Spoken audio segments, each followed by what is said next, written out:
중국이 한국 기업 목을 쳤습니다. 한국 기업 떠나면 어쩔 건데? 우리에겐 샤오미가 있다. 철수 당일 승리를 확신한 중국 언론은 축제 분위기였죠. 그런데 24시간 후 중국의 도시 하나가 통째로 멈췄습니다. 협력업체 줄줄이 도산, 실업자 300만 폭탄. 72시간 후 베이징에서 믿기 힘든 일이 벌어집니다. 중국 최고위층이 긴급 소집되더니 삼성에게 사과하라. 자존심 센 중국이 무릎 꿇은 겁니다. 도대체 왜? 기술은 베꼈지만 이것은 못 베꼈다. 중국 정부 내부자가 폭로한 충격적 진실, 지금 공개합니다. 저는 천웨이입니다. 중국 스촨성 기술개발연구소의 한국팀 수석연구원이었죠. 그날 아침은 이상하게 시작됐습니다. 아빠, 왜 벌써 일어나셨어요? 새벽 5시, 부엌에서 물을 마시고 있는데 딸 메이메이가 나왔습니다. 평소엔 7시에나 깨는 아이인데 말이죠. 메이메이야, 무슨 일이야? 무서운 꿈 꿨어요. 아빠가 사라지는 꿈. 저는 딸을 안아줬습니다. 작은 몸이 부들부들 떨고 있었어요. 아빠는 어디 안 가? 걱정하지 마. 그때만 해도 제가 곧 딸의 악몽 속 주인공이 될 줄은 몰랐습니다. 연구소에 도착했을 때 주차장이 이상했습니다. 평소엔 텅 비어있을 시간인데 검은 차들이 줄지어 서 있었어요. 번호판을 보니 베이징 차량이었습니다. 엘리베이터에서 동료 샤오리를 만났습니다. 무슨 일인지 알아? 샤오리가 속삭였습니다. 중앙에서 사람들이 왔대. 우리 부서 전원 소집이래. 가슴이 쿵쾅거리기 시작했습니다. 15년 동안 연구소에 있었지만 중앙에서 직접 온 건 처음이었거든요. 회의실 문을 열자 숨이 막혔습니다. 정면에 걸린 대형 스크린. 거기엔 삼성반도체 공장 사진이 떠 있었고 그 아래 빨간 글씨로 극비 프로젝트라고 적혀 있었습니다. 천회의 연구원. 날카로운 목소리가 들렸습니다. 앞줄에 앉은 여자였는데 눈빛이 매서웠어요. 제가 국가안전부 특별팀 요원장입니다. 당신 파일을 봤어요. 인상적이더군요. 그녀가 태블릿을 들어 보였습니다. 제가 쓴 보고서들이 화면에 가득했죠. 특히 작년에 쓴 삼성 7나노 공정 분석. 실제와 98% 일치했다면서요? 운이 좋았을 뿐입니다. 운? 아니에요. 당신은 천재예요. 그래서 우리가 왔죠. 요원장이 일어섰습니다. 회의실 문이 닫히고 경비원 2명이 문 앞을 지켰어요. 지금부터 하는 말은 이 방을 나가면 안 됩니다. 그녀가 리모컨을 눌렀습니다. 화면이 바뀌었어요. 중국과 한국의 반도체 격차를 보여주는 그래프였죠. 빨간 선과 파란 선의 간격이 점점 벌어지고 있었습니다. 10년 후면 우리는 한국에 완전히 뒤처집니다. 받아들일 수 있나요? 아무도 대답하지 않았습니다. 우리에겐 시간이 없어요. 정상적인 방법으로는 따라잡을 수 없습니다. 그래서 다음 화면, USB와 서류 뭉치 사진이 나타났어요. 지름길이 필요합니다. 제 입이 바짝 말랐습니다.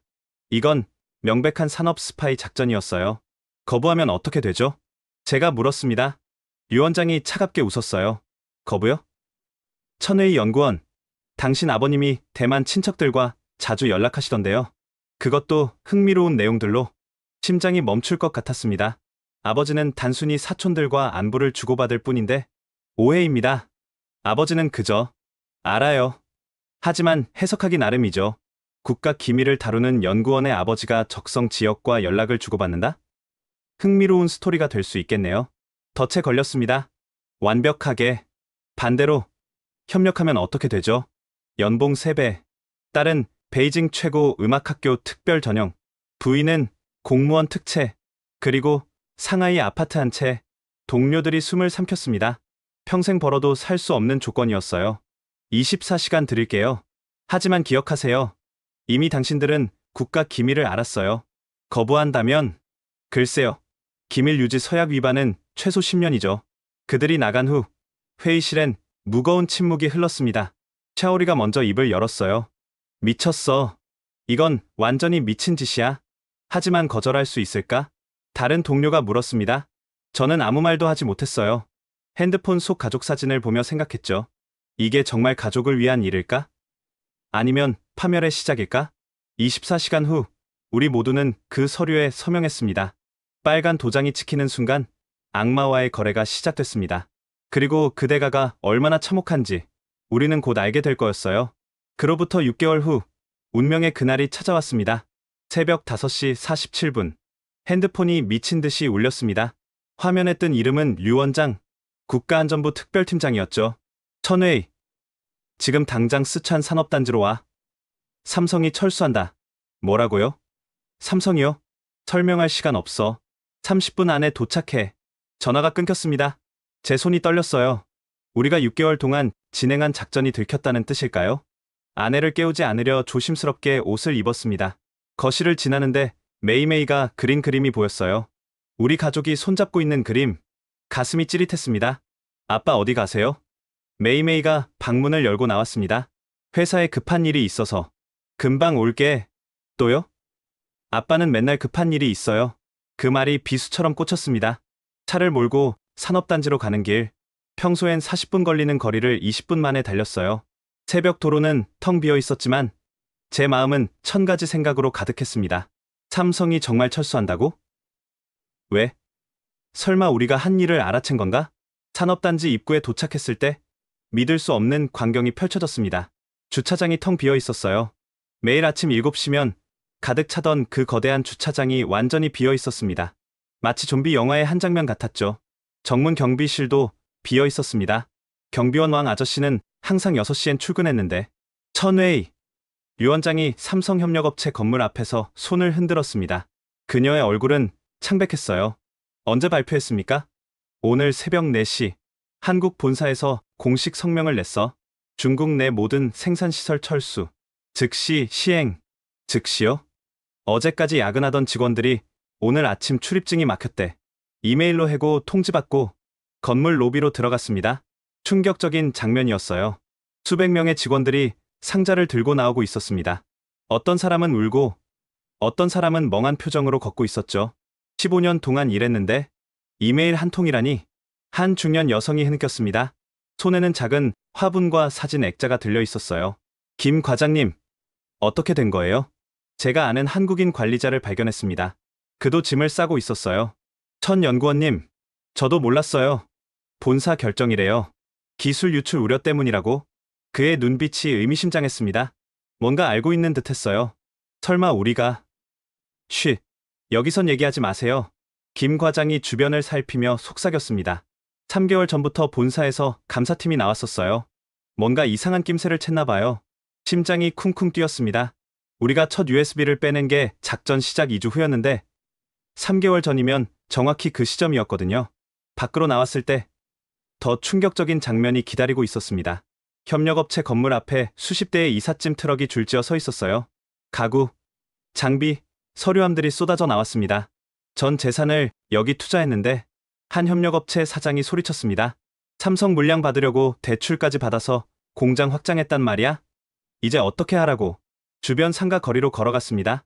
평소 북적이던 식당들이 한산했어요. 손님이 다 어디 갔어? 김밥집 아주머니가 멍하니 앉아 있었습니다. 아침 장사가 제일 잘 되는 시간인데 김밥 한 줄도 안 팔렸어. 옆 분식집 사장도 나와 있었어요. 삼성 직원들이 매출의 80%였는데 이제 망했어. 완전히 망했어. 부동산 중개소 앞을 지나는데 직원이 급하게 매물 표시를 바꾸고 있었습니다. 벌써 30채가 급매로 나왔어요. 중개사가 한숨을 쉬었습니다. 아침 7시인데 전화가 계속 와요. 다들 집 팔겠다고. 가격은 묻지도 않아요. 그냥 빨리 팔고 떠나겠대요. 산업단지 중앙 광장으로 갔습니다. 거대한 삼성 로고가 있던 자리. 이미 철거 작업이 시작되고 있었어요. 10년 동안 저 로고 보면서 출근했는데 한 청년이 중얼거렸습니다. 자부심이었어요.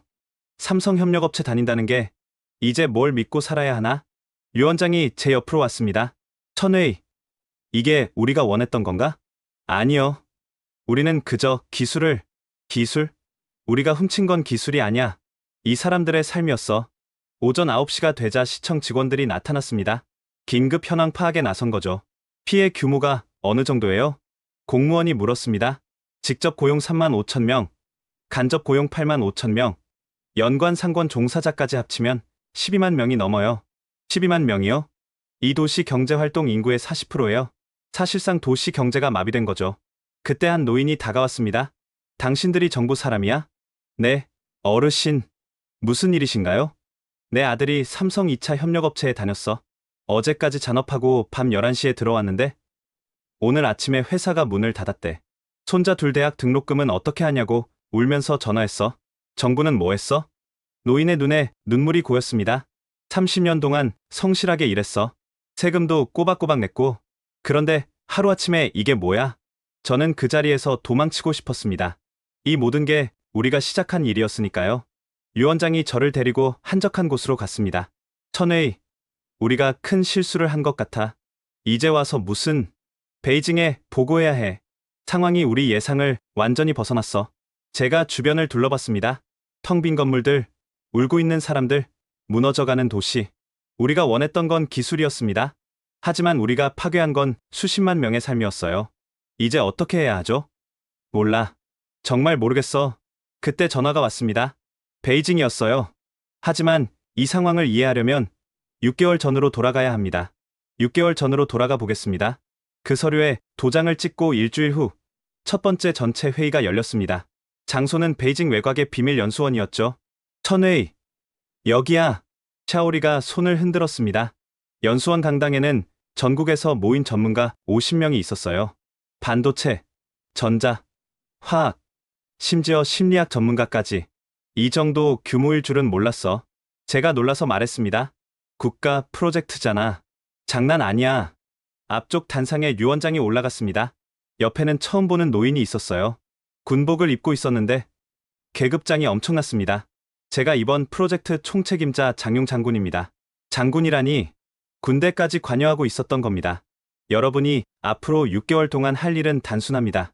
삼성의 모든 것을 가져오는 겁니다.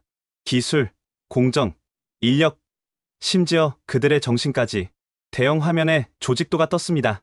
5개 팀으로 나눕니다. 정보 수집팀, 기술 분석팀, 인력 포섭팀, 언론 대응팀, 그리고 실행팀. 제 이름이 기술 분석팀 팀장 자리에 있었어요. 천웨이, 당신이 핵심이야. 정보팀이 가져온 자료를 분석해서 우리가 실제로 구현할 수 있게 만들어야 해. 책임감이 무겁게 느껴졌습니다. 정보 수집팀은 내가 직접 지휘한다. 유 원장이 말했습니다. 이미 삼성 내부에 우리 사람이 몇 명 있어. 그들을 통해 자료를 빼낼 거야. 잠깐, 이미 심어놨다고요? 누군가 물었습니다. 2년 전부터 준비했어. 엔지니어로 위장해서 들어간 사람도 있고 협력업체 통해서 접근한 사람도 있어. 치밀한 계획이었습니다. 소름이 돋았어요. 장 장군이 다시 말했습니다. 작전명은 프로젝트 드래곤이다. 용이 구름을 타고 오르듯 우리도 삼성을 디딤돌로 도약한다. 첫 임무는 삼성 스촨 공장의 조직도를 파악하는 거였습니다. 이걸 보세요. 유 원장이 사진을 보여줬어요. 삼성 직원들의 출퇴근 모습이었습니다. 매일 아침 7시 30분, 정확히 1847명이 출근해요. 한국인 관리자 87명, 중국인 직원 1760명. 어떻게 이렇게 정확히 아세요? 3개월 동안 매일 세웠으니까 미친 짓이었습니다. 하지만 그만큼 철저했죠. 2주차에 첫 번째 정보가 들어왔습니다. USB예요. 정보팀 멤버가 작은 USB를 테이블에 놨습니다. 뭐가 들었어요? 생산 일정표, 다음 분기 생산 계획이 다 들어있어요. 흥분이 감돌았습니다. 이렇게 쉽게? 하지만 제가 자료를 분석해보니 이상했어요. 이거 가짜예요. 뭐? 가짜라고? 생산 수량이 말이 안 돼요. 삼성이 이렇게 적게 만들 리 없어요. 그럼 들켰다는 거야? 유 원장의 얼굴이 굳었습니다. 아니면 테스트일 수도. 분위기가 무거워졌습니다. 삼성이 우리를 의심하고 있다는 신호일 수 있었으니까요. 계획을 바꿔야 해. 장 장군이 결정했습니다. 더 신중하게, 더 깊이 침투해야 해. 그래서 시작된 게 허니트랩 작전이었습니다. 목표는 김상진 부장. 유 원장이 사진을 보여줬어요. 40대 한국인 남성이었습니다. 생산 기술팀 핵심 인물이야. 이혼했고 외로워해. 술을 좋아하고. 그래서 우리 쪽 사람을 접근시킬 거야. 자연스럽게 역겹다고 생각했지만 아무 말도 하지 못했습니다. 한 달 후 작전이 성공했다는 보고가 왔어요. 김 부장이 넘어왔어. 회사 불만이 많았대. 승진해서 계속 밀렸거든. 자료는 조금씩 빼내고 있어. 한 번에 많이 가져오면 의심받으니까. 그렇게 조금씩 개미가 집을 짓듯 정보를 모았습니다. 3개월째 되던 날 드디어 대여가 걸렸습니다. 핵심 공정 매뉴얼이에요. 리 엔지니어가 가져온 자료였습니다. 그는 우리가 2년 전 심은 사람이었죠.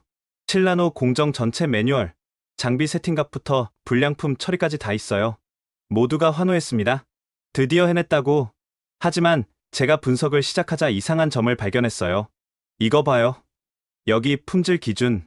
화면에 숫자를 띄웠습니다. 불량률 0.001%.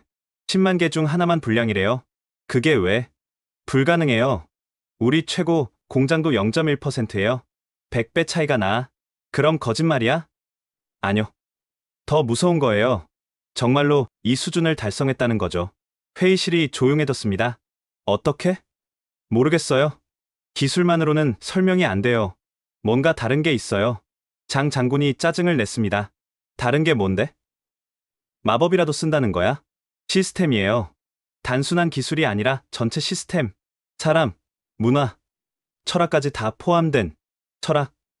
공장에서 무슨 철학? 다들 비웃었습니다. 하지만 저는 확신했어요. 뭔가 놓치고 있다고. 4개월째 언론 공작이 시작됐습니다. 삼성 제품 불량 논란, 중국 시장 무시하는 한국 기업, 기술 독점의 폐해. 기사들이 쏟아졌습니다. 여론을 우리 편으로 만들려는 작전이었죠. 효과가 있어. 언론팀이 보고했습니다. 네티즌들이 삼성 불매 운동을 시작했어요. 하지만 삼성은 꿈쩍도 하지 않았습니다. 오히려 신제품을 출시했죠. 중국 시장 점유율이 더 올라갔어요. 이해가 안 돼. 류 원장이 당황했습니다. 욕을 먹는데 왜 매출이 늘어? 저는 알 것 같았어요. 품질이에요. 제품이 좋으니까 욕 먹어도 사는 거예요. 5개월째 최종 작전이 시작됐습니다. 전면 압박이다. 장 장군이 선언했습니다. 세무조사, 환경규제, 노동법 위반, 모든 걸 동원해서 압박한다. 너무 노골적이지 않을까요? 제가 조심스럽게 물었습니다. 다른 방법이 있나? 기술은 확보했지만 구현을 못하잖아. 맞는 말이었어요. 매뉴얼은 있는데 따라할 수가 없었습니다.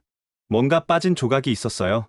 그리고 6개월째 되던 날, 삼성이 철수를 발표했습니다. 해냈다.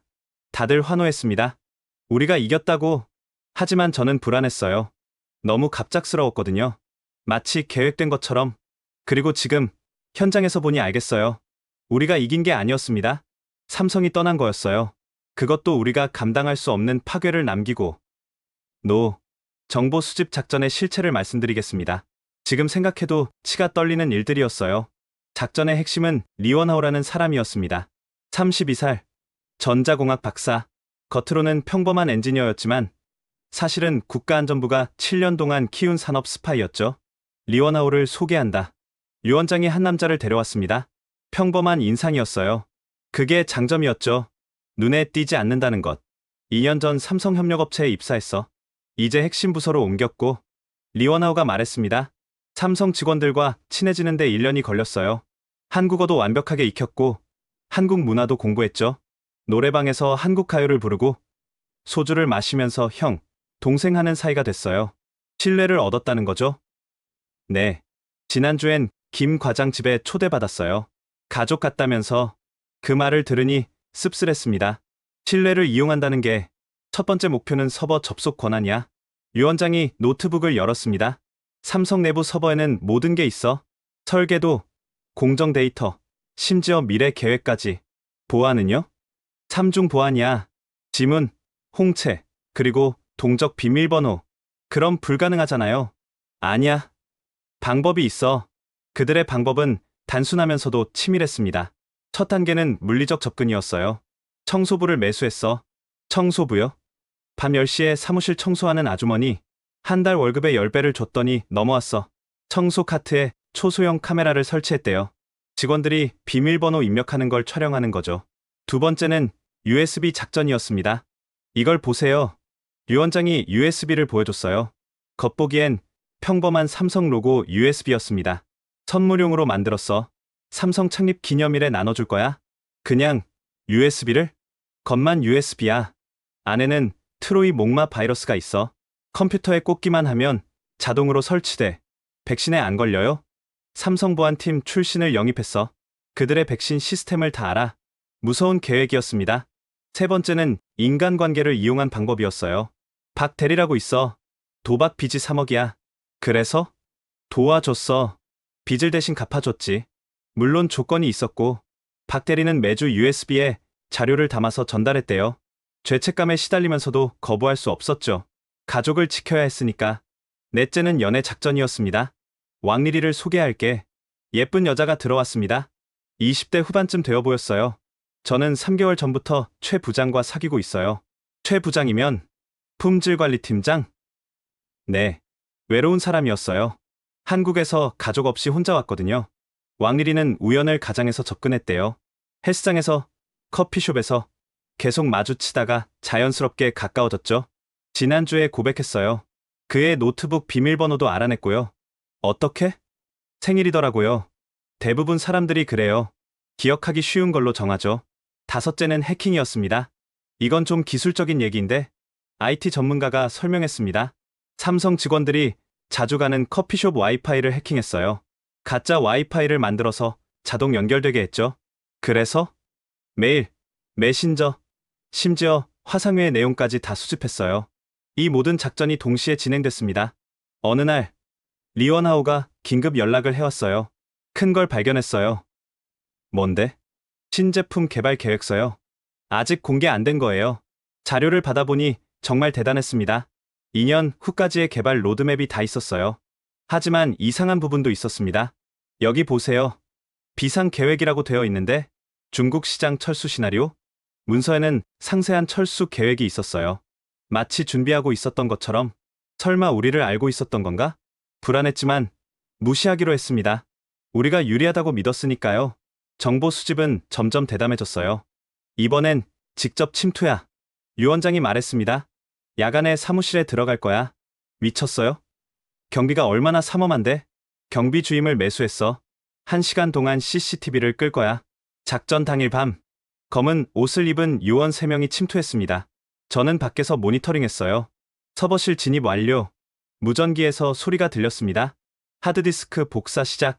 30분이 지났을 때 갑자기 무전이 끊겼어요. 여보세요? 응답해. 5분간 아무 소리가 없었습니다. 심장이 터질 것 같았어요. 탈출 완료. 다시 무전이 연결됐습니다. 경비가 갑자기 순찰을 왔어. 간신히 숨었어요. 가져온 자료는 500기가가 넘었습니다. 분석팀이 밤새 검토했어요. 대박이야. 전부 진짜야. 하지만 저는 계속 이상함을 느꼈습니다. 너무 쉬웠어요. 마치 일부러 주는 것 같았죠. 한 달 후, 결정적인 정보가 들어왔습니다. 삼성이 베트남 시차를 간대요. 그래서? 이전 검토인 것 같아요. 그때까지도 우리는 협상용 엄포라고 생각했습니다. 마지막 작전은 전면전이었어요. 모든 정보원을 동원해서 마지막 한 방을 준비했죠. 핵심 인재 30명 리스트야. 유 원장이 명단을 보여줬습니다. 전부 스카우트 할 거야. 3배 연봉을 제시하면 넘어올 거야. 거절하면요? 가족을 설득하지. 부모님이 아프시다던가? 아이 교육 문제라던가? 비열했지만 효과적이었습니다. 그런데 접촉한 30명 중 단 한 명도 넘어오지 않았어요. 왜? 돈이 부족해? 아니요. 그냥 거절해요. 이유도 안 되고. 그때 깨달았어야 했습니다. 삼성은 이미 다 알고 있었다는 걸. 그들이 준 정보는 미끼였고 우리는 그 미끼를 물었던 거예요. 일주일 후 삼성이 철수를 발표했습니다. 우리가 이겼어. 다들 축배를 들었습니다. 하지만 현장을 보고 나서야 알았죠. 이긴 게 아니라 진 거였다는 걸. 아니, 처음부터 게임이 아니었어요. 삼성은 체스를 두고 있었는데 우리는 장기를 뒀던 겁니다. 규칙이 다른 게임이었던 거죠. USB에서 추출한 자료를 분석하기 시작했을 때 저희 팀 모두는 흥분을 감추지 못했습니다. 이게 진짜 삼성 매뉴얼이야? 샤오리가 눈을 반짝였습니다. 화면에는 수백 페이지의 문서가 떠 있었죠. 7나노 공정 완전 가이드라니. 이건 수조 원짜리 보물이야. 팀원들이 며칠 밤을 새워가며 분석했습니다. 저도 거의 연구실에서 살았어요. 천웨이, 집에 좀 가. 사흘째잖아. 동료가 걱정했지만 저는 멈출 수 없었습니다. 이 부분 봐. 플라즈마 시각 공정. 온도는 섭씨 380도. 압력은 2.3토르. 가스 유량은. 숫자들이 춤을 췄습니다. 완벽한 레시피 같았어요. 우리도 할 수 있어. 팀원 하나가 소리쳤습니다. 장비만 있으면 똑같이 만들 수 있어. 분위기가 들떴습니다. 마치 로또에 당첨된 것처럼요. 유 원장에게 보고했을 때 그녀도 만족스러워했습니다. 얼마나 걸릴 것 같아? 3개월이면 시제품을 만들 수 있을 것 같습니다. 3개월? 확실해? 네. 매뉴얼이 정말 상세해요. 실패할 가능성이 거의 없어요. 하지만 실제로 시도해보니 문제가 나타나기 시작했습니다. 이상해요. 똑같이 했는데 불량률이 50%예요. 뭐? 50%? 매뉴얼대로 정확히 따라했는데도 반이 불량품이었습니다. 온도 문제일까? 아니면 습도? 재료 순도가 달라서? 온갖 변수를 조정해봤지만 결과는 마찬가지였어요. 그때 한 가지 이상한 점을 발견했습니다. 매뉴얼 곳곳에 한국어 메모가 있었는데 번역이 안 되는 표현들이었어요. 손맛을 살려서 장인 정신으로 고객을 생각하며 이게 무슨 의미야? 기술 매뉴얼에 왜 이런 추상적인 표현이 있는지 이해할 수 없었습니다. 더 자세히 들여다보니 숫자 사이사이에 이런 문구들이 많았어요. 여기 보세요. 검사 단계에서 마음을 담아서 하라고 되어 있어요. 마음? 기계 검사하는데 무슨 마음? 다들 비웃었습니다. 하지만 저는 뭔가 놓치고 있다는 느낌이 들었어요. 한국인 직원 김 과장에게 물어볼 기회가 있었습니다. 김 과장님, 이 손맛이라는 게 뭔가요? 김 과장이 씁쓸하게 웃었습니다. 말로 설명하기 어려운 거예요. 경험과 정성이 합쳐진 거랄까? 그런 게 품질에 영향을 준다고요? 천 연구원님은 요리할 때 레시피만 보고 하세요? 아니요. 맛을 보면서 조절하죠. 그거예요. 반도체도 마찬가지예요. 숫자는 가이드일 뿐이에요. 하지만 저희는 그 말을 무시했습니다. 과학은 숫자고 데이터라고 믿었으니까요. 중국 정부는 계속 압박했습니다. 왜 아직도 성공 못했어? 장 장군이 화를 냈습니다. 매뉴얼도 있고 장비도 샀는데 뭐가 문제야? 시간이 좀 더 필요합니다. 시간. 6개월째야. 삼성은 신제품을 2개나 출시했어. 압박감이 심해졌습니다. 팀원들도 지쳐가기 시작했어요. 혹시 가짜 매뉴얼 아닐까? 누군가 의심했습니다. 아니야. 너무 정교해. 가짜로 만들 수 없는 수준이야. 그럼 왜 안 되는 거야? 그때 막내 팀원이 이상한 얘기를 했습니다. 제가 삼성 공장 견학 갔을 때 봤는데요. 뭘? 직원들이 기계한테 인사하더라고요. 아침에 출근해서 인사를? 네. 오늘도 잘 부탁한다고. 그리고 퇴근할 때도 수고했다고. 다들 웃었습니다. 미신이야. 한국 사람들 이상한 거 믿잖아. 하지만 저는 그게 단순한 미신이 아닐 거라는 생각이 들었어요. 어느 날 삼성퇴직 엔지니어를 만날 기회가 있었습니다. 선생님, 왜 우리는 똑같이 해도 안 될까요? 그가 잠시 생각하더니 말했습니다. 피아노 악보를 본다고 피아니스트가 되나요? 무슨 말씀이신지. 삼성에는 30년 경력 기술자들이 있어요. 그들은 기계 소리만 들어도 상태를 알아요. 진동만 느껴도 뭐가 문제인지 알죠? 그건 경험이잖아요. 경험? 그보다 깊은 거예요. 사명감이죠. 자기가 만든 제품이 누군가의 손에 들어간다는 책임감. 책임감이 품질을 바꾼다고요? 믿기 어렵겠지만 그래요. 삼성은 단순히 제품을 만드는 게 아니라 신뢰를 만들어요. 그 말이 계속 머릿속을 맴돌았습니다. 우리는 기술을 훔쳤지만 정신을 훔치지 못했던 거예요. 그리고 정신 없이는 기술도 무용지물이었죠. 언론 공작은 치밀하게 계획됐습니다. 여론을 우리 편으로 만들어야 해. 위원장이 언론팀을 소집했습니다. 팀장은 전직 신화통신 기자 출신 왕젠이었죠. 삼성을 악마로 만들 겁니다. 왕젠이 프레젠테이션을 시작했습니다. 첫 번째 프레임. 기술 독점으로 중국 발전을 막는 이기적 기업. 두 번째, 중국 노동자를 착취하면서 이익만 챙기는 기업. 세 번째, 중국 시장을 무시하는 오만한 기업. 전략이 섬뜩할 정도로 정교했습니다. 첫 기사는 작은 인터넷 매체에서 시작했어요. 삼성, 중국 협력업체의 불공정 계약 강요. 사실 일반적인 계약 조건이었지만 교묘하게 왜곡했죠. 이 기사가 소셜미디어에서 확산되기 시작했습니다. 봤어? 삼성이 우리 회사들을 노예처럼 부린대. 진짜 너무한다. 중국을 뭘로 보는 거야? 댓글 부대도 동원됐어요. 수백 개 계정이 동시에 비난 댓글을 달았죠. 일주일 후 주요 언론이 받아쓰기 시작했습니다. 삼성의 갑질 논란 확산, 인민일보까지 가세했어요. 외국 기업의 횡포, 언제까지 참을 것인가? 왕젠이 자랑스럽게 보고했습니다. 웨이보 트렌드 1위예요. 삼성 불매 해시태그가 1000만 뷰를 넘었어요. 실제로 효과가 나타났습니다. 삼성 매장 앞에서 시위가 벌어졌어요. 삼성은 중국을 떠나라. 기술 독점 반대. 한 대학생이 인터뷰했습니다. 삼성이 우리나라 기업들을 죽이고 있어요. 기술을 공유하지 않고 독점해서 우리가 발전할 수 없게 만들어요. 하지만 이상한 일도 있었습니다. 불매 운동에도 불구하고 삼성 제품은 계속 팔렸어요. 왜 안 떨어지지? 왕젠이 당황했습니다. 사람들이 욕하면서도 사는 거예요. 품질이 좋다면서. 더 강한 공격이 필요했습니다. 폭로전으로 간다. 가짜 내부 고발자를 만들었어요. 저는 삼성협력업체 직원입니다. 삼성의 횡포를 더 이상 참을 수 없어서 고발합니다. 조작된 녹취록, 위조된 문서들이 공개됐죠. 하지만 삼성의 대응은 의외였습니다. 아무 대응도 하지 않았어요. 해명도, 반박도 없었습니다. 왜 가만히 있지? 류원장도 의아해했습니다. 보통은 해명 자료라도 내는데 오히려 삼성은 새로운 사회공헌 활동을 발표했어요. 중국 빈곤, 지역학교의 전자기기 기부, 장학금 확대, 여론이 헷갈리기 시작했습니다. 삼성이 나쁜 기업인가? 좋은 기업인가? 그때 결정타를 날렸습니다. 삼성 제품에서 발암물질 검출, 물론 거짓이었습니다. 하지만 충격은 컸죠. 드디어 매출이 떨어지기 시작했어요. 성공이야. 왕젠이 환호했습니다. 하지만 며칠 후 반전이 일어났습니다. 국제기관에서 조사 결과를 발표했어요. 발암물질 검출은 거짓. 누군가 악의적으로 조작한 것. 오히려 역풍이 불었습니다. 중국 언론이 가짜뉴스를 만들었다. 삼성을 음해하려는 세력이 있다. 국제 여론이 삼성 편으로 돌아섰어요. 그리고 결정적으로 삼성이 철수를 발표했습니다. 중국 시장의 신뢰를 잃었다.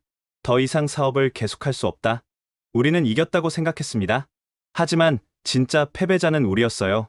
삼성이 떠나자 진실이 드러났거든요. 수많은 실직자, 무너진 경제, 그리고 국제적 신뢰 상실. 우리가 만든 가짜뉴스는 부메랑이 되어 돌아왔습니다. 언론 조작으로 기업을 쫓아낼 순 있었지만 신뢰는 영원히 잃었죠. 돌이켜보면 경고 신호는 많았습니다. 우리가 무시했을 뿐이죠. 첫 번째 신호는 삼성 베트남 법인장의 방문이었습니다. 왜 갑자기 베트남 법인장이 중국에 온 거야? 류원장이 의아해했습니다. 기술 교류라고 하는데 이상해요. 베트남이 중국에서 배울 게 뭐가 있다고. 저는 불안한 예감이 들었습니다. 혹시 기술 이전 준비 아닐까요? 설마. 베트남이 우리보다 기술력이 떨어지잖아. 하지만 며칠 후 들려온 소식은 충격적이었습니다. 베트남에 신공장 부지를 매입했대요. 규모가 스촨 공장의 2배래요. 블러핑이야. 협상용이지. 유 원장은 확신했지만 저는 아니었어요. 두 번째 신호는 한국인 직원들의 이상한 행동이었습니다. 요즘 한국 직원들이 이상해요. 리원하오가 보고했습니다. 어떻게? 갑자기 친절해졌어요. 자료도 잘 주고 회식도 자주 하자고 하고. 그게 왜 이상해? 너무 자연스럽지 않아요? 마치 작별 인사 같아요. 그때는 대수롭지 않게 넘겼습니다. 세 번째는 물량 변화였습니다. 이번 달 생산 목표가 30% 줄었어요. 경기가 안 좋아서겠지? 아니에요. 다른 나라 공장은 오히려 늘었대요. 중국 물량만 줄이고 있었던 겁니다. 네 번째, 가장 명확한 신호는 핵심 장비 이전이었습니다. 최신 장비들을 베트남으로 보내고 있어요. 뭐? 왜? 업그레이드 한다면서요? 근데 새 장비는 안 들어와요. 퍼즐 조각이 맞춰지기 시작했습니다. 이거 진짜 철수 준비 같은데요. 제가 우려를 표했지만 반응은 냉담했습니다. 천회의, 너무 예민한 거 아니야? 삼성이 중국을 포기할 리 없어. 장 장군의 확신은 흔들리지 않았습니다. 중국은 세계 최대 시장이야. 여기를 포기하면 망해. 다섯 번째 신호는 협력업체들의 동요였습니다. 삼성이 계약 갱신을 미루고 있대요. 다들 불안해해요. 내년 계획을 세울 수가 없대요. 하지만 우리는 오히려 좋은 기회로 봤습니다. 협력업체들이 불안하면 우리한테 유리하지. 정보를 더 쉽게 얻을 수 있어. 여섯 번째, 인재 유출이 시작됐습니다. 한국인 엔지니어 5명이 갑자기 귀국했어요. 가족 사정이래요. 5명이 동시에? 이상했지만 우연으로 치부했습니다.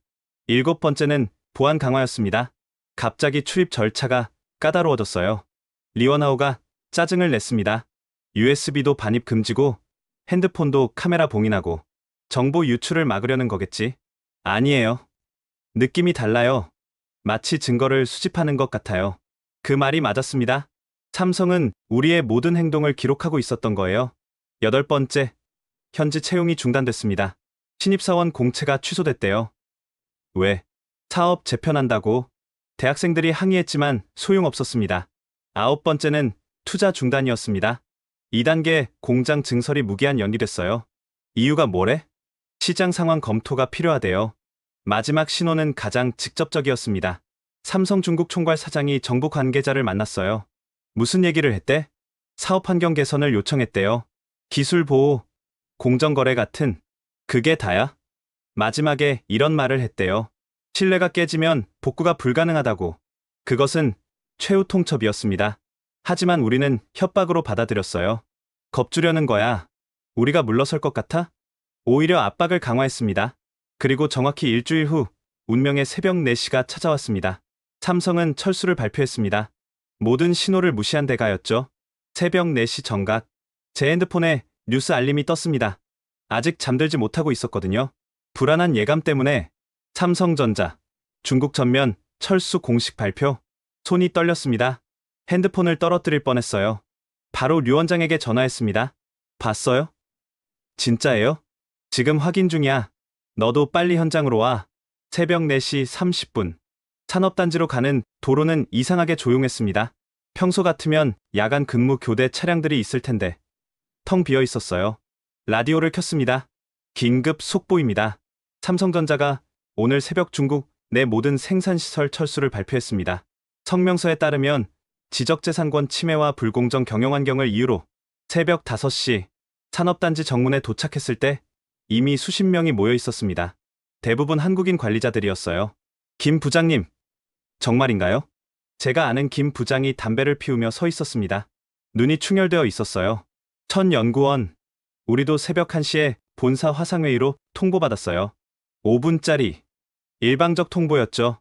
새벽 1시에요? 오전 9시까지 개인 물품만 챙기래요. 새벽 5시 30분. 중국인 직원들이 하나둘 도착하기 시작했습니다. 소문이 퍼진 거예요. 거짓말이겠지? 가짜뉴스겠지? 한 여직원이 울면서 물었습니다. 10년을 다녔는데 아이 둘을 키우는데 경비실왕 아저씨가 출입문을 열어주지 않았습니다. 명령이에요. 아무도 들어갈 수 없대요. 새벽 6시 직원들이 수백 명으로 불어났습니다. 분위기가 험악해지기 시작했어요. 들여보내. 내 짐이라도 챙기게. 15년 일했는데 이렇게 끝이야? 경찰이 출동했습니다. 충돌을 막기 위해서였죠. 오전 7시 지역 방송국 취재진이 도착했습니다. 카메라 앞에서 직원들이 울부짖었어요. 우리가 뭘 잘못했어요? 열심히 일만 했는데. 한 중년 남자가 무릎 꿇고 울었습니다. 어제 아들 대학 등록금 내고 통장이 텅 비었어요. 다음 달 월급 믿고 이제 어떻게 살아요? 오전 8시 협력업체 사장들이 모이기 시작했습니다. 대부분 새벽부터 연락을 받았대요. 계약 즉시 종료래요. 위약금도 없고 우리가 삼성 믿고 설비 투자한 게 50억이야? 대출금은 어떻게 갚아? 한 사장이 소리쳤습니다. 죽어? 다 죽어. 우리 다 죽는 거야. 오전 9시 정식 업무 시작 시간. 하지만 공장은 멈췄습니다. 삼성 건물에서 한국인들이 나오기 시작했어요. 작은 상자만 들고 미안해요. 정말 미안해요. 김 과장이 중국인 동료들에게 계속 사과했습니다. 우리도 어쩔 수 없어요. 본사 결정이라. 오전 10시 시청 공무원들이 도착했습니다. 하지만 할 수 있는 게 없었어요. 법적으로 막을 수 없어요. 사유재산이고 계약상 철수 조항도 있고. 오전 11시 부동산 패닉이 시작됐습니다. 매물이 100채 넘게 나왔어요. 다들 집 팔고 도시 떠나겠대요. 가격이 시간마다 떨어져요. 아침에 5억이던 아파트가 지금 3억 5천이래요. 정오 12시 식당가가 초상집 분위기였습니다. 점심 손님이 한 명도 없어요. 김밥집 아주머니가 울었습니다. 재료 사놓은 게 다 버려야 해요. 내일부터 문 닫아야 할 것 같아요. 오후 1시 은행 앞에 길게 줄이 섰습니다. 모두 대출 상담이었어요. 상환 유예 좀 해주세요. 직장을 잃었는데 죄송하지만 규정상 어렵습니다. 은행 직원도 난감해했습니다. 오후 2시 학교에서 연락이 왔습니다. 학부모님들이 전학 문의를 하세요. 벌써 50명이 넘어요. 한 반에 30명인데 10명이 전학하면. 오후 3시 병원도 비상이었습니다. 의료진 중에 이직하겠다는 사람이 많아요. 환자도 줄 거예요. 인구가 빠져나가면. 오후 4시 첫 자살 시도 소식이 들렸습니다. 협력업체 사장이 수면제를 다행히 살렸대요. 하지만 오후 5시 이사 트럭들이 나타나기 시작했습니다. 하루 만에 이사를 결정하다니. 갈 곳도 정하지 않고 일단 짐부터 뺀대요. 오후 6시 퇴근 시간. 하지만 퇴근할 직장이 없는 사람들이 거리를 헤맸습니다. 어디 가야 하지? 집에 가서 뭐라고 하지? 저녁 7시 뉴스 시간. 모든 채널이 이 소식을 다뤘습니다. 쓰촨성 최대 경제 위기. 12만 명 실업 예상. 지역 경제 붕괴 우려. 저녁 8시 술집들이 만원이었습니다. 하지만 축하가 아닌 위로의 술자리였죠. 인생이 하루 만에 끝났어. 10년 모은 게 한순간에 밤 9시 아파트 단지가 이상하게 조용했습니다. 평소의 활기가 사라졌어요. 엄마, 우리도 이사가? 아이들의 불안한 목소리가 들렸습니다. 밤 10시 긴급 대책회의가 시청에서 열렸습니다. 중앙정부에 지원 요청해야 합니다. 세금 감면, 대출 유예, 뭐라도 해야. 밤 11시 거리에 남은 사람들이 삼삼오오 모여 있었습니다. 내일은 뭐가 또 무너질까? 은행도 떠나면 병원도 자정. 24시간이 지났습니다. 단 하루 만에 도시가 죽었습니다. 12만 개의 일자리가 사라졌고 집값은 40% 폭락했으며 수백 개 상점이 문을 닫기로 했습니다. 저는 텅 빈 산업단지를 바라보며 생각했습니다. 우리가 무슨 짓을 한 거지? 그리고 무서운 생각이 들었어요. 이게 시작일 뿐이라면? 데이원, 부정과 혼란. 철수 발표 다음 날, 아직도 많은 사람들이 믿지 않았습니다. 루머야. 내일이면 정정보도 나올 거야. 출근하는 사람들도 있었어요. 공장 앞에서 하염없이 기다렸죠. 문 열어. 일하러 왔다고. 하지만 문은 열리지 않았습니다. 협력업체들은 더 혼란스러웠어요. 삼성 물량이 90%인데 오늘 안에 다른 거래처 못 찾으면 부도야. 전화기가 불났습니다. 모두 대금 결제 요구였어요. 삼성이 떠났다고? 그럼 우리 돈은? 계약서 보세요. 불가항력 조항이. 첫날 밤 협력업체 3곳이 폐업 신고를 했습니다. 데이 2 연수의 반응. A 업체가 망했대. 우리한테 10억 못 갚고. 그럼 우리도. 도미노가 시작됐습니다. 아침 9시 은행이 특별대출 회수팀을 구성했어요. 담보 재평가 실시합니다. 집값이 떨어져서 추가 담보 없으면 즉시 회수입니다. 점심시간 상가 임대료 체납 통보가 시작됐습니다. 이번 달 임대료 손님이 없는데 무슨 돈으로. 오후 첫 야반도주가 일어났습니다. B식당 사장이 새벽에 사라졌대. 빚이 5천만 원이래. 데이 3 현실 직시. 실업급여 신청 사무소에 1000명이 넘게 몰렸습니다. 번호표가 999번까지밖에 없어요. 새벽 5시부터 줄 섰는데 학교 분위기도 달라졌어요. 우리 반 30명 중 8명이 전학한대. 우리 반은 10명이야. 병원 응급실에 과로와 스트레스 환자가 급증했습니다. 가슴이 답답해요. 숨이 안 쉬어져요. 공황장애 증세입니다. 부동산은 완전히 얼어붙었어요. 매물만 300채가 넘어요. 매수자는 0명. 가격 50% 깎아도 안 팔려요. 데이 4 탈출 러시. 기차역과 버스터미널이 인산이네였습니다. 고향으로 돌아가요. 여기선 못 살겠어요. 30년 살았는데 빈손으로 떠나요. 이삿짐 센터는 예약이 2주치 밀렸어요. 하루에 50건씩 들어와요. 트럭이 모자라요. 학원 가도 썰렁해졌습니다. 학생이 80명에서 20명으로. 다음 달엔 문 닫아야겠어요. 편의점 매출이 70% 감소했습니다. 담배랑 소주만 팔려요.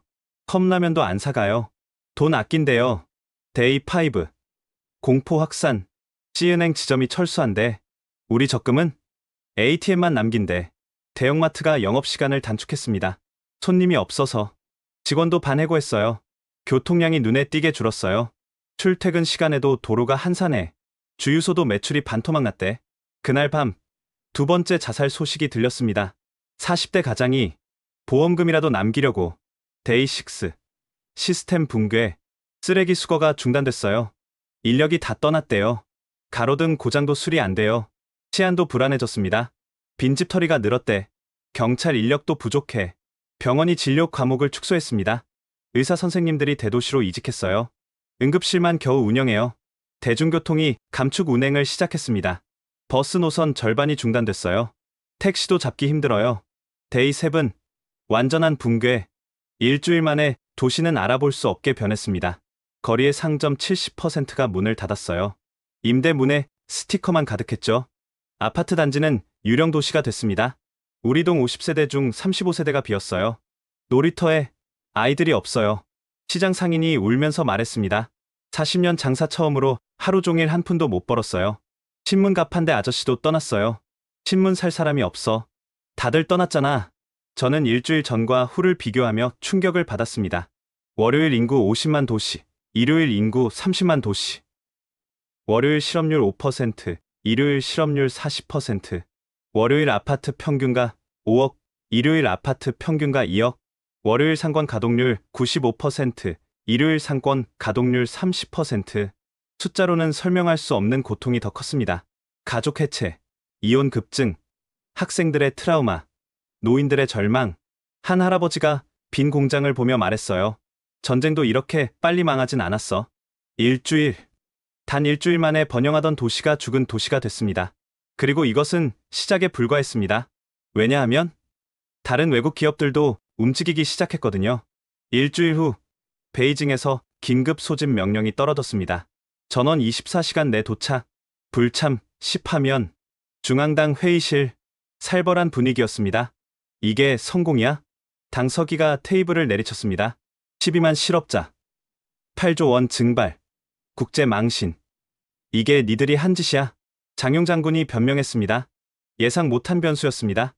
삼성이 이렇게 극단적으로 닥쳐 예상 못했다고? 그럼 왜 자신만만했어? 유 원장을 향해 돌아섰습니다. 당신이 총책임자잖아. 설명해봐. 저희는 최선. 도시 하나를 망쳐놓고 그때 재무부 차관이 충격적인 보고를 했습니다. 다른 외국 기업들도 철수 검토 중입니다. 일본 기업 3곳, 독일 기업 2곳이 이미 결정했고요. 회의실이 얼어붙었습니다. 왜 다른 기업까지? 신뢰를 잃었습니다. 중국에서 기술 지킬 수 없다고 판단한 거예요. 그때 누군가 폭탄 발언을 했습니다. 애초에 무리한 작전이었어요. 바로 왕 부연구원이었습니다. 우리 팀 동료였죠. 천회의가 계속 경고했잖아요. 기술만으론 안 된다고. 갑자기 화살이 저에게 돌아왔습니다. 천회의, 네가 팀장이잖아. 왜 제대로 분석 못했어? 저는 할 말을 잃었습니다. 저는 보고했습니다. 기술 복제가 어렵다고, 시스템 전체를 이해해야 한다고. 그런데 왜 계속 진행했어? 위에서 압박했잖아요. 분위기가 험악해졌습니다. 서로 책임을 떠넘기기 시작했어요. 정보팀이 가짜 정보 가져온 거 아니야? 분석팀이 제대로 검증 안 했잖아. 언론팀이 너무 나갔어. 가짜뉴스까지 만들고 위에서 시킨 거잖아. 장용 장군이 소리쳤습니다. 다들 닥쳐. 지금 책임 추궁할 때야. 하지만 이미 팀은 분열됐습니다. 휴식 시간, 흡연실에서 속마음들이 터져 나왔어요. 천회의, 너 때문이야. 너가 가능하다고 했잖아. 샤오리가 비난했습니다. 나는 어려울 거라고 계속 보고했어. 그래도 팀장이 책임져야지.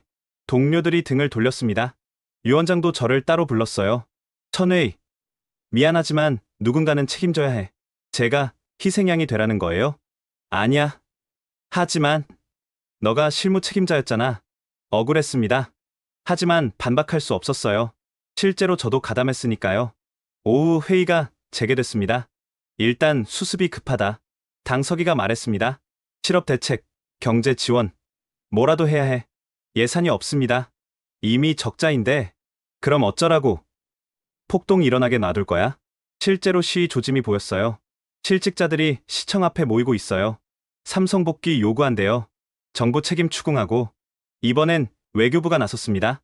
한국 정부가 공식 항의했습니다. 산업 스파이 행위라고. 증거 있어? 없지만 국제 여론이 안 좋아요. 더 큰 문제가 터졌습니다. 미국 기업들도 재검토한대요. 유럽연합도 조사단 파견한대요. 도미노처럼 무너지고 있었습니다. 저녁이 되자 결론이 났습니다. 프로젝트 팀 전원 문책, 장용 장군 파면, 류 원장 강등, 천회의, 징계위원회 회부. 저는 사실상 끝났다는 걸 알았습니다. 회의가 끝나고 나올 때 아무도 저와 눈을 마주치지 않았어요. 호텔로 돌아가는 길, 류 원장이 말했습니다. 천회의, 변호사 준비해. 형사 고발될 수도 있어. 형사 고발이요? 국가 자산 손실죄. 최대 20년이야. 다리에 힘이 풀렸습니다. 그날 밤 아내에게 전화했어요. 여보, 큰일 났어. 아내는 이미 알고 있었습니다. 뉴스에 다 나왔거든요. 메이메이가 학교에서 놀림받았어. 아빠가 나쁜 사람이래. 가슴이 찢어졌습니다. 미안해. 정말 미안해. 전화를 끊고 혼자 울었습니다. 모든 게 무너졌어요. 경력도, 명예도, 가족의 행복도. 그리고 가장 아픈 건 이 모든 게 제가 자초한 일이라는 거였습니다. 집에 돌아온 날 밤, 저는 아버지를 찾아갔습니다. 아버지, 저 큰일 났어요. 아버지는 이미 모든 걸 알고 계셨습니다. 뉴스 봤다. 앉아라. 아버지 서재는 담배 연기로 자욱했어요. 평소엔 금연하시는데 스트레스 받으면 피우시거든요. 아버지도 실망하셨죠? 실망. 아니다. 예상했다. 예상하셨다고요? 아버지가 오래된 상자를 꺼내셨습니다. 이걸 줄 때가 온 것 같구나. 낡은 수첩이었습니다. 표지가 닳아서 글씨도 안 보였어요. 내가 젊었을 때 쓴 거다. 삼성 하청업체에서 일할 때 첫 장을 펼치니 1985년이라고 적혀 있었습니다. 40년 전이네요. 그때도 똑같았다. 우리도 일본 기술 베끼려고 혈안이었지. 아버지가 페이지를 넘기셨어요. 여기 봐라. 1987년 5월 15일. 오늘 한국 관리자가 와서 교육했다. 품질이란 무엇인가? 숫자가 아니라 마음이라고 했다. 다들 비웃었다. 나도 그랬다. 근데 말이다. 아버지가 담배를 깊게 빨았습니다. 3개월 후 깨달았어. 그들이 맞다는 걸. 다음 페이지를 보여주셨어요. 1987년 8월 20일 한국 관리자 김 과장이 불량품 하나 때문에 밤을 새웠다. 0.01% 불량률도 용납 못한다고. 미쳤다고 생각했다. 근데 오늘 깨달았다. 그 0.01%가 누군가에겐 100%라는 걸. 무슨 뜻이에요? 불량품 받은 고객한텐 그게 전부라는 거야. 삼성은 그걸 알았어. 계속 읽어나갔습니다. 1988년 1월 10일 김 과장이 떠났다. 마지막에 이런 말을 했다. 기술은 줄 수 있지만 정신은 스스로 깨달아야 한다. 그때는 몰랐다. 지금은 안다. 그래서 아버지도 실패하신 거예요? 그래. 우리 공장도 삼성 기술 그대로 베꼈는데 품질이 안 나왔어. 아버지가 다른 수첩을 꺼내셨어요. 더 낡은 거였습니다. 이건 네 할아버지 거다. 1940년대 후반 수첩이었습니다. 할아버지도 일본 기업에서 일하셨잖아요. 그래. 그때도 똑같았어. 할아버지 글씨가 보였습니다. 일본인들이 떠났다. 기계는 남았다. 매뉴얼도 남았다. 하지만 제품이 안 나온다. 무엇이 빠진 걸까? 세대를 거듭해도 같은 실수를 반복하는구나. 아버지의 한숨이 길었습니다. 천회야. 기술은 도구일 뿐이야. 정신없는 기술은 빈 껍데기야. 그럼 어떻게 해야 하는 거예요? 아버지가 마지막 페이지를 펼치셨습니다. 2010년 10월 1일 은퇴하는 날. 25년간 삼성과 일했다. 결국 못 따라갔다. 기술은 따라갔지만 철학은 못 배웠다. 내 아들에게는 알려주고 싶다. 겸손하게 배우라고. 훔치지 말고 배우라고. 아버지가 왜 이 얘기를 안 하셨어요? 말했어도 안 들었을 거야. 직접 겪어야 아는 거지. 눈물이 났습니다. 저 때문에 많은 사람이 고통받고 있어요. 그래. 네 책임이다. 아버지의 말이 차가웠습니다. 하지만 아직 늦지 않았어. 뭘 할 수 있겠어요. 이미 다 망했는데. 아버지가 제 어깨를 잡으셨습니다. 진실을 말해라. 진실을요? 네가 한 일, 왜 실패했는지, 무엇을 깨달았는지 다 말해라. 그러면 감옥 가요. 그래도 해야 해. 그게 속죄의 시작이야. 아버지가 마지막으로 한 줄을 보여주셨습니다. 신뢰는 100년을 가도 배신은 하루를 못 간다. 진실은 언젠가 드러나고 거짓은 반드시 무너진다. 그날 밤, 저는 결심했습니다. 모든 진실을 밝히기로. 제가 한 일, 우리가 한 일, 그리고 왜 실패했는지. 다음 날 아침, 저는 기자회견을 요청했습니다. 모든 걸 말하겠습니다.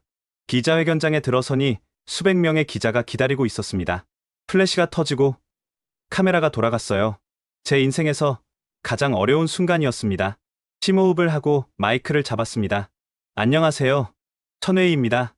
오늘 이 자리에 선 이유는 진실을 말하기 위해서입니다. 장내가 조용해졌습니다. 6개월 전 저는 국가 프로젝트에 참여했습니다.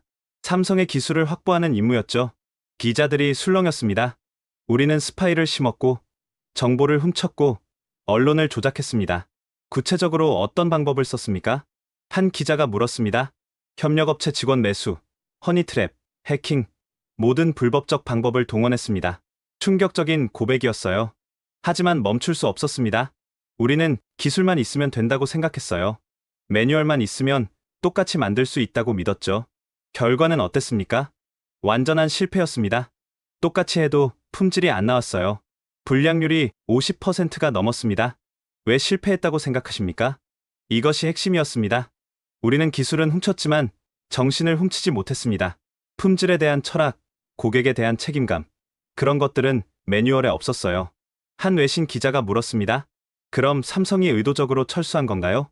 모르겠습니다. 하지만 그들은 우리보다 한 수 위였어요. 우리가 기술놀이를 할 때 그들은 이미 떠날 준비를 하고 있었죠. 이제 어떻게 할 겁니까? 책임을 지겠습니다. 법적 처벌도 달게 받겠습니다. 그때 한 지역 기자가 일어섰습니다. 당신 때문에 12만 명이 직장을 잃었어요. 사과 한마디로 끝이에요. 가슴이 찢어졌습니다. 죄송합니다. 정말 죄송합니다. 무릎을 꿇었습니다. 카메라 플래시가 미친 듯이 터졌어요. 변명하지 않겠습니다. 제가 한 일이 얼마나 많은 고통을 만들었는지 알고 있습니다. 눈물이 흘렀습니다. 하지만 하나만 말하고 싶습니다. 이 실패에서 배워야 합니다. 기술은 정당하게 배워야 한다는 걸. 신뢰 없이는 아무것도 이룰 수 없다는 걸. 기자회견이 끝나고 나올 때 밖에 시위대가 있었어요. 배신자, 매국노. 하지만 한 할아버지가 다가왔습니다. 용기 있었어. 진실을 말해줘서 고마워. 집에 돌아오니 아내가 기다리고 있었습니다. 뉴스 봤어요. 미안해. 아니에요. 자랑스러웠어요. 늦었지만 옳은 일을 했잖아요. 매이메이도 안아줬어요. 아빠, 친구들이 아빠 용감하대요. 다음 날 예상치 못한 연락이 왔습니다. 한국 대사관이었어요. 한국 측에서 만나고 싶어 합니다. 베이징 한국 대사관. 처음 들어가는 곳이었습니다. 긴장이 됐어요. 천의 씨, 기다렸습니다. 한국 산업부 김 차장이었습니다. 예상외로 따뜻한 표정이었어요. 기자회견 잘 봤습니다. 진실을 말하는 건 쉽지 않았을 텐데. 늦었지만 해야 할 일이었습니다. 그래서 제안이 있습니다. 뜻밖의 제안이었어요. 중국과 한국이 함께할 방법을 찾아보면 어떨까요? 저 같은 사람과요? 오히려 당신이니까 가능할 것 같아요.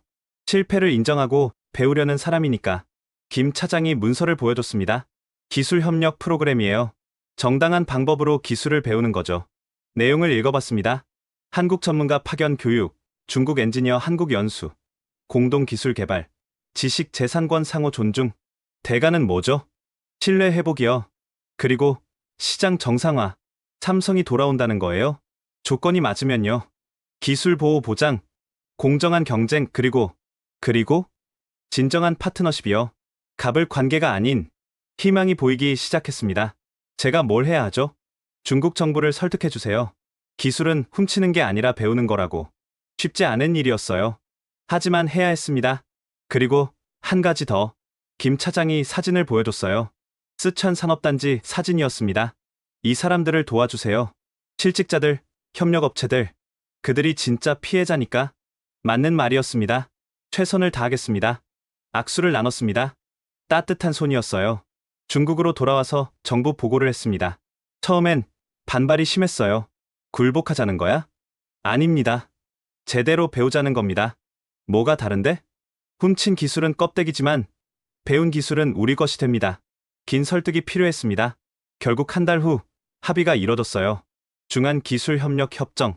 서명식 날 김 차장이 말했습니다. 이제 시작이에요. 신뢰를 쌓는 데는 시간이 걸리니까. 알고 있습니다. 천의 씨가 다리 역할을 해주길 바라요. 그렇게 새로운 시작이 열렸습니다. 정당하게 배우는 길. 느리지만 확실한 길.